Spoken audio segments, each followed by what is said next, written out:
Welcome to this tutorial video. The goal of this video is to show you how to capture images on the Cloud Capture app. Capturing images is a valuable tool for practitioners. It allows you as a practitioner to document physical symptoms quickly and easily. You can take photos with your phone camera and save them for future reference or upload them into active forms. In this tutorial video, we will start on the Photo tab of the Cloud Capture app. For more information on how to navigate the Cloud Capture app, please refer to the How to Log into Cloud Capture user manual linked in this video's description. To begin, click or tap on the Resolution drop-down menu and select your desired image resolution.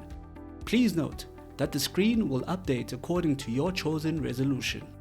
If you would like to change the camera, simply click or tap on Switch Camera to select a different one if available. Now, to capture your image, click or tap on the Capture button. Once you capture the image, the captured image screen will open, giving you the option to either retake the image or upload it now or at a later time.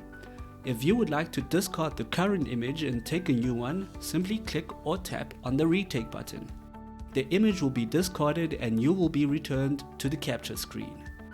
Click or tap the Upload Now button to immediately upload the image to the GoodX web app. Or alternatively, click or tap on the Upload Later button if you would like to upload the image at a later time. For more information on how to upload to the GoodX web app, please refer to the Upload from Cloud Capture to GoodX web user manual linked in this video's description.